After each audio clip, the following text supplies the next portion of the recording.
اے کپتان تیری قید کو سلام۔ چشم فلک نے یوں تو بہت سے قیدی دیکھے ہیں، کوئی تخت سے اتر کر زندان میں ڈالا گیا تو کوئی قید خانے کی 4 دیواروں سے نکل کر برسرے تخت ہوا،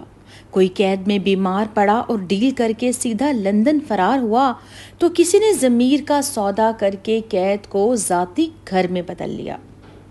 مگر وہ قیدی نمبر 804 جس کے بارے میں کہتے تھے نشہ کرتا ہے، جیل میں نشہ نہیں ملے گا تو ٹوٹ جائے گا، پہاڑوں میں اور محلات کی سکون کی زندگی گزارنے کا عادی ہے، جیل کی سختی کہاں سہ سکے گا، لندن بچوں کے پاس چلا جائے گا، نہیں نتھیا گلی شفٹ ہو جائے گا، 60 ڈگری کا ٹمپریچر ہے، بغیر بجلی بغیر ہوا کے، اب تو پکا ڈیل کر کے خیبر پختونخوا منتقل ہو جائے گا۔ چھت سے پانی ٹپکنا شروع ہو گیا، باتھ روم بھی جیل کے کمرے میں ہی ہے، اب نہیں سہ سکے گا، بس بنی گالا کی صفائی شروع ہو چکی ہے، بیوی بھی جیل میں آ گئی، بچوں سے پورا سال بات نہیں کروائی، ڈاکٹر نہیں ملنے دیا، کتابیں چھین لی، قید تنہائی میں ڈال دیا،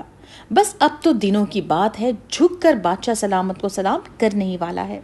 اور پھر ریسٹ ہاؤس منتقل ہو جائے گا۔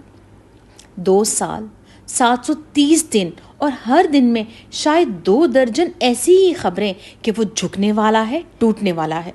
مگر کیا ہی فولادی انسان ہے، ہر دن ہر اندازہ ہر خبر غلط ثابت کر کے دکھا دی، تجزیہ نگاروں کے تجزیے زمین کی 7 تہوں میں ملا دیے، قید میں بھی اپنی آزادی کا سودا نہیں کیا، اپنی قوم کا سر نہیں جھکایا، اس اذیت ناک قید کو بھی ایک نئی شان بخش دی۔